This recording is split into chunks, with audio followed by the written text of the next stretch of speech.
Kita bersyukur kepada Allah karena memang tidak akan mudah kecuali Allah yang membuatnya mudah. Yang sulit kalau Allah berkehendak akan jadi mudah. Maka banyak-banyaklah bersyukur kepada Allah, alladzi bi ni'matihi tatimmus shalihat. Allahumma salli wa sallim ala abdika wa rasulika sayyidina wa maulana Muhammadin wa ala alihi wa ashabi ajma'in. Amma ba'd. Jamaah rahimakumullah, pengantin lawas sama pengantin anyar katanya. Pengantin lama sama pengantin baru, semoga rumah tangganya diberkahi sama Allah Subhanahu wa taala. Buat pengantin baru, selamat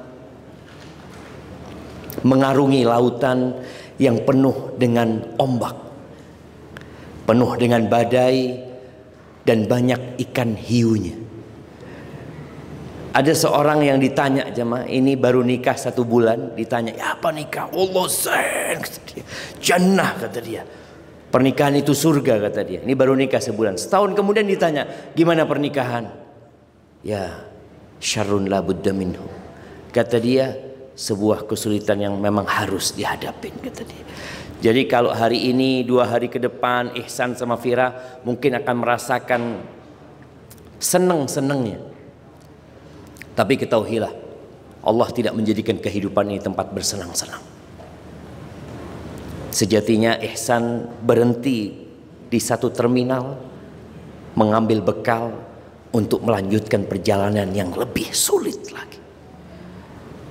Allah Jalla Jalaluh mengatakan, wa nabluukum bisyarri wal khairi fitnah wa ilaina turja'un. Kata Allah, dan kami memberikan bala kepada kalian, memberikan ujian kepada kalian yang bentuknya kebaikan dan keburukan. Dan satu hal yang perlu diingat bersama, wa ilaina turja'un. Kita sejatinya sedang melakukan perjalanan kembali kepada Allah Azza wa Jalla. Maka nasihat buat Ihsan dan para suami, pernikahan itu Allah menyebutnya mitsaqan ghalidha. Proses yang hanya sebentar tadi, tapi bebannya berat. Allah mengatakan, wa akhadna minkum mitsaqan ghalidha. Dan perempuan-perempuan itu mengambil dari kalian perjanjian yang berat sekali. Allah menyebut perjanjian antara Allah dengan para utusannya mitsaqan ghalidha. Ini menunjukkan bahwa seorang suami jangan berpikir untuk masuk surga sampai dia mempertanggungjawabkan janji yang dia buat.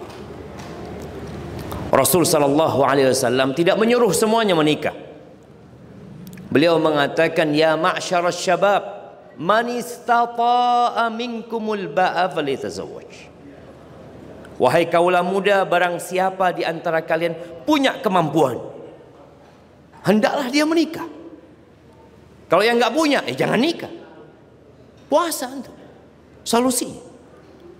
Kenapa? Karena pernikahan ini memang perjanjian yang berat yang Allah buat.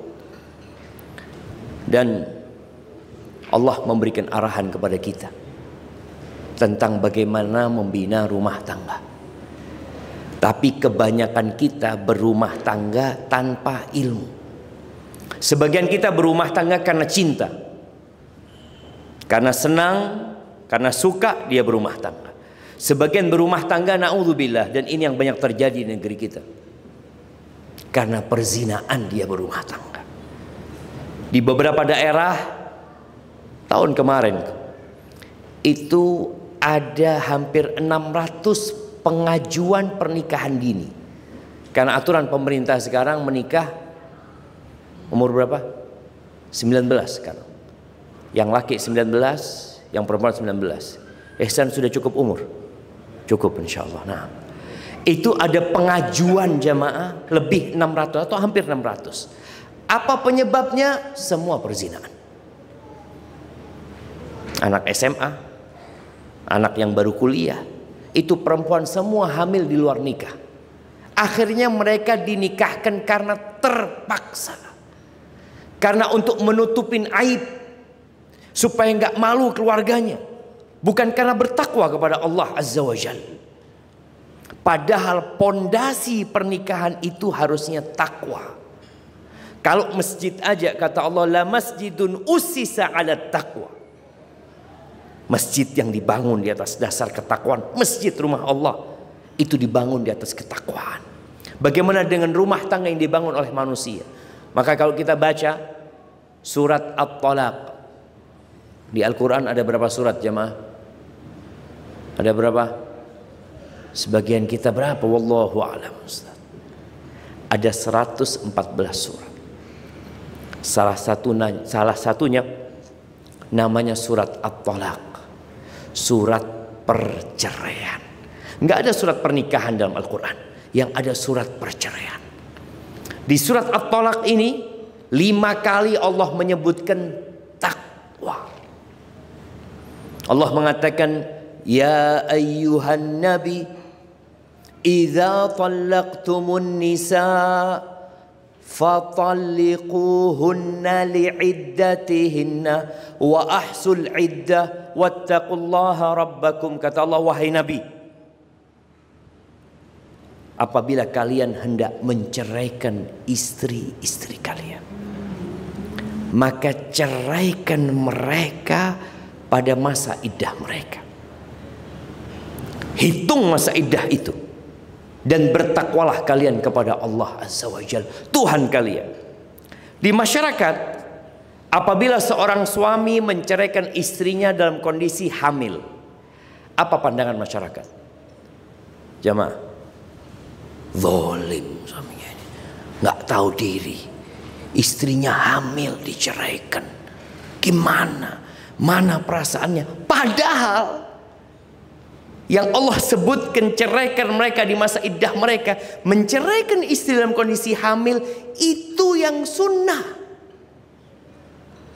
Tapi karena kita nggak belajar, kita menganggap sesuatu yang benar salah, sesuatu yang sesuai dengan syariat menyelisihi syariat, sesuatu yang penuh dengan keadilan dianggap sebuah kezaliman. Itu masyarakat. Maka Allah katakan, wattaqullaha rabbakum, bertakwalah kalian kepada Allah Tuhan kalian. Maka nasihat ana buat Ihsan dan Fira, bangun rumah tanggamu dengan takwa. Apapun masalahnya, kalau orang itu bertakwa, selesai. Sebagian kita mengeluhkan sikap istrinya, sebagian istri mengeluhkan sikap suaminya. Maka solusinya apa? Wa man yattaqillaha. Ini di ayat kedua di surat At-Talaq. Allah katakan di akhir ayat kedua, wa man yattaqillaha yaj'al lahu makhrajan. Barang siapa bertakwa kepada Allah, pasti Allah kasih solusi. Sebagian orang mengatakan, Ustaz, saya sudah bertakwa, saya sudah sholat malam, saya sudah rajin puasa sunnah, saya banyak sedekah, tapi kenapa belum ada solusi? Karena engkau belum bertakwa. Loh, itu semua? Iya.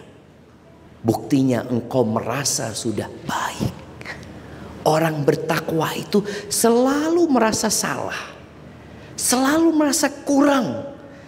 Sampai Allah ketika menyebutkan orang-orang bertakwa ini, walladzina yu'tuna ma atau wa qulubuhum wajilah annahum ila rabbihim raji'un ulaika yusari'una fil khairat wa hum laha sabiqun. Mereka adalah orang yang terus berbuat dalam kondisi hati mereka takut. Ketika ayat ini turun, Aisyah itu tanya, apakah dia adalah orang yang berzina? Mereka adalah orang yang mencuri, orang yang minum khamr, kemudian takut hatinya. Bukan. Kata Nabi SAW, la yabnata siddiq. Bukan. Terus siapa mereka? Dia adalah orang yang rajin sholat, rajin sedekah, rajin puasa, dan takut tidak diterima. Takut tidak diterima. Maka dia adalah orang yang berlomba-lomba dalam kebaikan. Kalau antum merasa sudah bertakwa, berarti belum bertakwa. Janji Allah tidak pernah luput. Wa man yattaqillaha yaj'al lahu makhrajan. Solusi itu ada. Wa yarzuqhu min haitsu la yahtasib. Orang mungkin merasa susah ekonominya, solusinya takwa sama Allah Subhanahu wa taala. Bukan berarti tatkala engkau bertakwa engkau akan jadi orang kaya. Enggak. Allah akan kasih berkah dalam kehidupanmu. Rasulullah sallallahu alaihi wasallam, marra hilalun thumma hilalun wa lam yuqad fi baiti Rasulillah sallallahu alaihi wasallam nar. 2 bulan jamaah, 8 pekan, kira-kira 60 hari di rumah Nabi alaihi salatu wassalam kompornya tidak hidup. Sebagian rumah tangga sulit rezekinya, mulai marah-marah, temperamental suaminya. Suami bawa hasil sedikit, istrinya merasa nggak cukup. Ada di Jember seorang istri yang tiap hari dikasih suaminya 20.000. 20.000 ya. Kata istrinya, ditanya, ya apa cukup? Cukup insyaallah. Cukup. Kenapa? Itu yang ada. Ketika orang punya 20.000 melihat 50.000, ya nggak bakalan cukup. Tapi ketika engkau memiliki 20.000 dan engkau merasa cukup, cukup. Rasul SAW masuk ke rumah istrinya, hal min ta'am, ada yang bisa dimakan? Nggak ada, kecuali air. Apa kata Nabi SAW? Idzan ana shaim. Kalau gitu hari ini aku puasa. Itu solusi. Ketika kita merasa memang nggak ada, ya udah, terus kita mau ngapain? Mau marah? Emangnya kalau marah-marah rezekinya jadi lebih banyak? Emangnya kalau teriak-teriak fulus jadi keluar? Enggak. Ketika seorang merasa nggak ada makan, ya udah hari ini kita puasa. Itu orang yang bertakwa kepada Allah. Allah kasih solusi. Allah beri rezeki dari arah yang tidak disangka-sangka. Wa man yatawakkal 'ala Allah fahuwa hasbuh. Di antara nilai takwa itu tawakal sama Allah Subhanahu wa taala. Sebagian kita itu bergantung sama tempat dia kerja. Ketika di PHK dia bingung. Sebagian kita itu ada yang bergantung sama suaminya, ada yang bergantung sama orang tuanya. Ketika orang tuanya nggak punya duit, dia jadi bingung. Kemana Allah Azza wa Jalla? Makanya kadang-kala Allah berikan ujian kepada seorang hamba yang bergantung kepada seseorang, Allah bikin mati itu orang. Allah bikin orang itu pergi. Dan 2019, 2020, bagaimana ketika Covid datang jamaah? Ribuan, puluhan ribu, ratusan ribu, bahkan jutaan orang di PHK. Mati semuanya? Enggak, hidup mereka. Supaya orang tahu engkau tidak makan dari perusahaan, engkau bukan makan dari tempat engkau kerja. Siapa yang kasih makan? Allah Azza wa Jalla. Makanya Allah katakan di sebuah hadis qudsi, ya ibadi kullukum ja'iun illa man at'amtu. Kata Allah, wahai hamba-hambaku, kalian semua kelaparan kecuali orang yang aku kasih makan. Fastat'imuni ut'imkum. Kalian minta makan sama aku kasih makan sama kalian. Makanya sebelum tidur ada doa sebelum tidur jemaah. Orang bertakwa baca tuh doa. Alhamdulillah allazi at'amana wa saqana wa awana wa kafana fakam mimman la kafiya lahu wa la mu'wi. Yang artinya alhamdulillah yang ngasih makan kita. Seorang istri juga baca itu. Padahal rizkinya lewat suami, tetap yang kasih makan Allah. Seorang anak yang rizkinya lewat bapaknya, baca doanya tetap alhamdulillahilladzi at'amana. Allah yang ngasih makan kita, yang ngasih minum kita juga Allah. Allah yang ngasih tempat tinggal sama kita. Padahal rumah atas nama bapaknya, rumah atas nama suaminya, tetapi tetap Allah yang kasih. Yang kasih itu Allah. Wa kafana, dan Allah yang mencukupi kita. Maka di sini ketika rumah tangga dibangun di atas takwa, selesai urusannya. Wa man yatawakkal 'ala Allah fahuwa hasbuh. Allah yang akan mencukupinya. Innallaha balighu amri qad ja'alallahu likulli syai'in qadra. Semua sudah ada waktunya, tinggal nunggu aja. Solusi itu tinggal nunggu. Rizki tinggal nunggu. Ketika tidak datang itu rizki, berarti datang ajalmu. Selesai. Waktu kita selesai.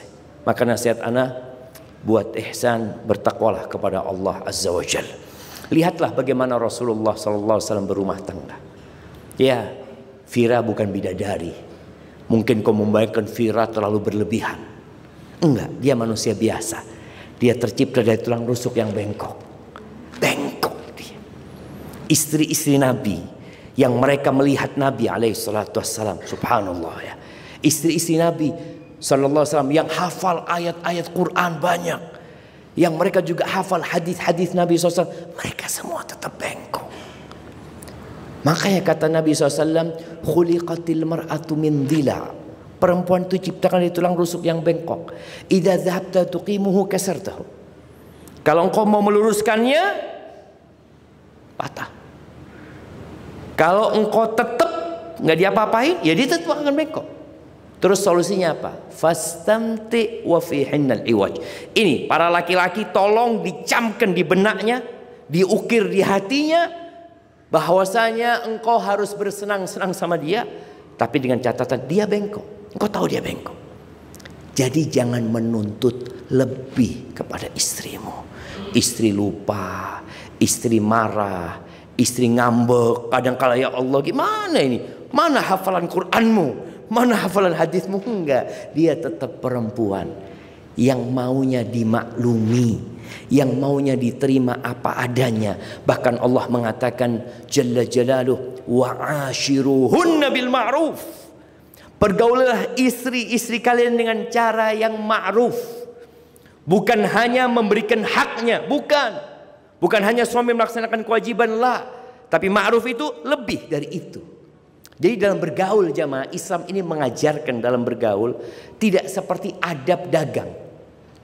Engkau kasih, engkau bayar, aku kasihkan barang. Enggak. Itu akhlaknya pedagang. Tapi dalam Islam, Allah Azza wa Jalla mengatakan, idfa billati hiya ahsan. Balaslah keburukan dengan kebaikan. Itu Islam. Kata Nabi SAW, ahsin ila man asa'a ilaik.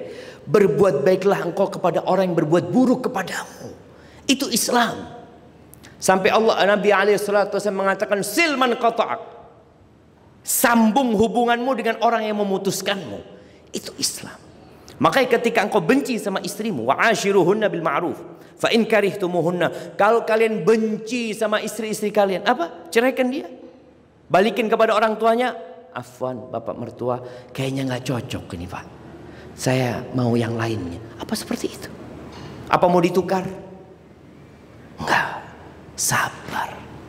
Selalu berbaik sangka sama Allah. Fa'asa an takrahu syai'an wa yaj'alallahu fihi khairan katsir. Fa in karihtumuhunna fa'asa an takrahu syai'an wa yaj'alallahu fihi khairan katsira. Boleh jadi yang kau benci, di balik itu Allah jadikan banyak kebaikan. Maka selalu berbaik sangka sama Allah Subhanahu wa taala. Lihat kepada kelebihan Fira. Kalau kekurangannya banyak. Ada orang ketika melamar pekerjaan ditanya, kamu nggak bisa apa? Selalu yang ditanya, kamu bisa apa? Pengalamanmu apa? Yang dilihat itu kelebihan, bukan kekurangan. Dan hari ini terjadi akad nikah. Ya entah tadi persiapannya sudah lama, karena memang ana yakin Ihsan melihat kepada kelebihan Fira. Dan Fira pun mau sama Ihsan melihat kepada kelebihan. Kalau kekurangannya semua punya kekurangan. Tapi kata Nabi SAW, khairukum khairukum li ahli. Orang yang terbaik di antara kalian adalah yang paling baik sama istrinya. Ada seorang istri dokter di Australia. Dia dulu sering curhat sama ana. Ustaz, ana setiap kali ketemu sama pasien yang kenal anak istrinya dokter itu, wallah Ustaz, semuanya mengatakan, ya Allah, bersyukur engkau ya dapat suami yang baik, yang soleh, macam-macam. Kata dia bukan suami yang baik, dia dokter yang baik. Sampai kata istrinya, sampai anak Ustaz kepingin jadi pasiennya dia Ustaz. Kepingin jadi pasiennya dia. Bayangin, istri kepingin jadi pasiennya suami. Kenapa? Kalau istri datang minta fulus. Kalau pasien datang, bawa fulus. Itu perbedaannya. Makanya ketika kita menggaulin istri, kita harus lihat Allah, kita punya janji sama dia, kita punya janji sama orang tua dia, fa imsakun bima'ruf au tasrihum bi ihsan. Itu janjinya. Maka jadilah orang yang terbaik buat Fira, kemudian yang terakhir buat Ihsan, dan buat para jamaah di sini, para suami ini. Suami yang sudah lama jadi suami, yang kadang-kala merasa sudah baik, yang merasa sudah memberikan hak-hak istrinya, sandang, pangan, papan semua terpenuhi, bahkan lebih dari itu. Tapi tugas suami yang paling besar itu adalah menyelamatkan istrinya dari api neraka. Ada suami yang bawa uang haram kasihkan kepada istri. Dia pikir selesai tugasnya. Allah Azza wa Jalla mengatakan, ya ayyuhalladzina amanu qu anfusakum wa ahlikum nara. Wahai orang-orang beriman, jagalah diri kalian dan keluarga kalian dari api neraka. Itu tugas suami. Jangan berharap suami masuk surga karena dia merasa saya sudah soleh. Engkau harus mempertanggungjawabkan istrimu. Sampai Qais Ibn Amr al-Mullai mengatakan, innal mar'ata la tukhasimu zawjaha 'inda Allah. Boleh jadi kelak ada wanita yang menggugat suaminya pada hari kiamat. Di depan Allah dia mengatakan, ya Rabbi hadza zawji. Ya Allah, ini suamiku nih. Ma'allamani wala adabani. Dia enggak pernah ngajarin aku, enggak pernah mendidikku.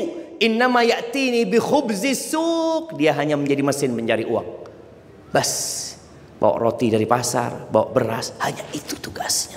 Jangan sampai jamaah ada neraka jahanam yang menunggu kita, dan kita tidak bakal masuk surga kecuali melewati neraka jahanam itu. Tapi yang terakhir juga buat Fira, dan buat emak-emak yang ada di belakang sana, semoga suara Anda sampai ke sana. Jadilah kalian semua wanita yang terbaik, karena ternyata kebanyakan wanita itu di neraka. Bukan karena mereka tidak sholat, bukan karena mereka tidak puasa, tapi ternyata satu masalahnya, yakfurnal ashir wa yakfurnal ihsan. Mereka kufur sama suaminya, mereka kufur sama kebaikan-kebaikan suaminya. Sampai kata Nabi SAW, lau ahsanta ila ihdahun ad-dahr. Kalau engkau berbuat baik sepanjang tahun sama salah satu dari mereka, kemudian mereka melihat engkau melakukan kesalahan, apa kata perempuan ini? Ma ra'aitu minka khairan qat. Aku nggak pernah melihat engkau menyenangkan hatiku, nggak pernah engkau berbuat baik sama aku, padahal setahun berbuat baik. Dan ketika Nabi ditanya siapa wanita yang paling baik, yang kalau dipandang menyenangkan hati. Jadi biasanya emak-emak ini menyenangkan hati kalau keluar rumah. Suami kalau melihat istrinya cantik, pertanyaannya apa? Mau kemana? Itu pertanda dia nggak cantik di rumah. Padahal yang paling baik adalah yang kalau dipandang menyenangkan hati suami, kalau disuruh taat dan patuh sama suaminya, kalau suaminya sedang di luar rumah, tidak bersama dia, dia menjaga kehormatan dirinya dan menjaga harta suami. Aqulu qawli hadza wa astaghfirullah li wa lakum wa lisairil mu'minin wal mu'minat fastaghfiruh innahu huwal ghafurur rahim.